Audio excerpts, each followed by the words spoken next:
बिस्मिल्लाहिर्रहमानिर्रहीम। Assalamu alaikum students, how are you students? I hope you are fine.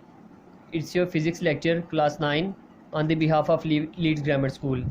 Inshallah you will be learn and enjoy this video. Assalamu alaikum students, today our topic is work, chapter number 6. First of all students, work के बारे में अगर हम देखें तो हम कहते हैं जी कि कोई काम करना या कोई जॉब करना ये वर्क कहलाता है। जनरली आमतौर पे हम ये रेफ़र करते हैं। In science work has a precise meaning. For example, एक आदमी ने लोड उठाया हुआ है लेकिन वो काम कर रहा है, मगर असल दर हकीकत student he is not doing work, वो काम नहीं कर रहा होता। बिकॉज उसकी सबसे बड़ी रीज़न ये है कि एक पर्सन है, उसने लोड उठाया हुआ है लेकिन वो अपने सर पे लोड उठा के खड़ा है, तो इसका मतलब ये है कि वो वर्क नहीं है।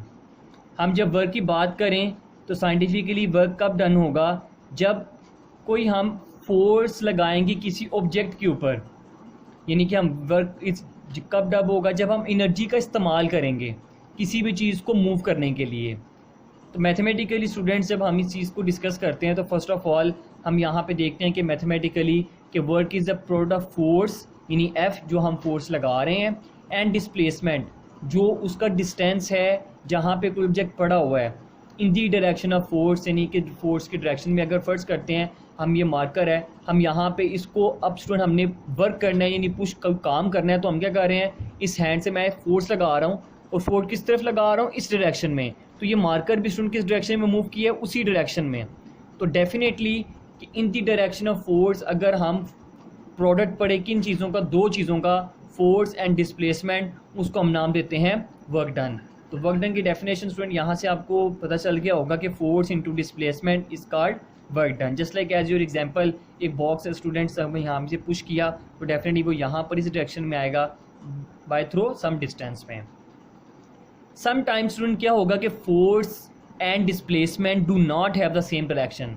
कि मीन हम ये कह सकते हैं कि हो सकता है कि कोई ऑब्जेक्ट ऐसा हो कि फर्ज करते हैं ये डिस्टेंस है और फोर्स हम अपवर्ड या डाउनवर्ड की मोशन में लगा रहे हैं, तो इसका मतलब ये है, तो तब हमें स्टूडेंट्स क्या करना होगा कि some time force and displacement do not have the same direction, so force F is making an angle theta, definitely angle with displacement. तो वो हम यहाँ पे एग्जांपल एक्सप्लेनेशन में करेंगे कि हमारे पास कोई एक बॉक्स है जिसके अंदर टू कंपोनेंट्स में हम पढ़ेंगे यहाँ पे। तो जब दो या टू परपेंडिकुलर कंपोनेंट्स की जब बात हो तो स्टूडेंट हॉरिजॉन्टल कंपोनेंट्स कहलाता है एफ ऑफ एक्स, और जो वर्टिकल कंपोनेंट है वो क्या कहलाएगा, एफ ऑफ वाई। यहाँ पे स्टूडेंट हमने वर्टिकल लाइन को शो किया है एफ ऑफ वाई से, जो हॉरिजॉन्टल लाइन जो अकॉर्डिंग टू डिस्प्लेसमेंट है वो क्या होगी, एफ ऑफ एक्स। और जो एंगल होगा जो हम फोर्स मेकिंग कर रहे हैं वो किसके साथ बनाएगा, एफ ऑफ एक्स के साथ।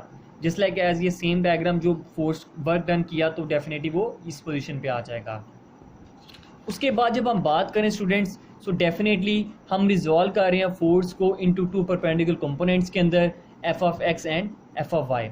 सो here we have F of X is equal to F cos theta and F of Y is equal to F sine theta. ये टू फॉर्मूला स्टूडेंट्स ये आप लोगों ने लर्न करने हैं कि हॉरिजॉन्टल कंपोनेंट में एफ कॉस थीटा होता है and F Y is equal to F sine theta के इक्वल होता है। अब एक कंडीशन स्टूडेंट यहाँ पे अप्लाई होगी कि वर्क डन में हम किस कंपोनेंट्स को यूज़ करेंगे। तो फोर्स एंड डिस्प्लेसमेंट अगर आपस में पैरेलल नहीं है तो then only the X component mean F of X parallel to the displacement, के वो उसके डिस्प्लेसमेंट के पैरेलल होगा। तो आंसर में जब हम वर्क डन करेंगे तो फॉर्मूला था W is equal to F into S, यानी फोर्स इंटू डिस्प्लेसमेंट। अब यहाँ पे जब हम यूज़ करेंगे फोर्स तो वो कौन सी होगी, F of X.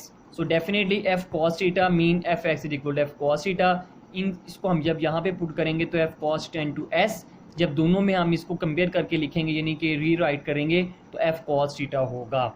So definitely work को हम जब एक्सप्लेन करेंगे तो वर्क को हम एक्सप्लेन कर सकते हैं स्टूडेंट अपनी फॉर्म के अंदर। तो ये होगा कि work is done when a force acting on a body displace it in the direction of a force. तो वर्क एक स्केलर क्वांटिटी होती है स्टूडेंट, जिसकी हम बात करें स्केलर क्वांटिटी की तो स्केलर क्वांटिटी मैं अगेन रिपीट कर देता हूँ कि स्केलर क्वांटिटी ऐसी क्वांटिटीज़ को हम कहते हैं कि जिसके अंदर हम सिर्फ और सिर्फ इसको पढ़ते हैं मैग्नीट्यूड को, हम उसकी डायरेक्शन को डिस्कस नहीं करते। तो उसमें स्टूडेंट जब हम बात करते हैं इसकी यूनिट की, तो यूनिट ऑफ वर्क क्या होता है स्टूडेंट, इसका जूल होता है। तो the amount of work is 1 joule. 1 joule कब कहलाएगा, जब when a force of 1 Newton, यानी कि 1 न्यूटन की फोर्स अप्लाई की जाएगी, कब कितने पे की जाएगी, displace a body through 1 metre, कि उसका डिस्टेंस कितना होगा 1 metre, it is a direction of force, तो वो क्या कहलाएगा, यूनिट ऑफ वर्क। तो 1 joule will be equal to 1 newton into 1 metre. जी student, from your book chapter number 6 work and energy, your first topic is work. Definitely student हम यहाँ से इस चीज़ को डिस्कस कर चुके हैं। Work is equal to F into S, and definitely resolve work have resolving F into two perpendicular components, f of x and f of y, and here we have f s cos theta। Final result हमारे पास जो निकलेगा वो W is equal to f s cos theta होगा। Work is done when a force acting on a body displaced in the direction of force, ये उसकी definition है। यहाँ आप दूसरी मैथमेटिकल डेफिनेशन जो मैं आपको बता चुका हूँ आप वो भी राइट कर सकते हैं। यूनिट ऑफ वर्क स्टूडेंट्स क्या होता है, जूल।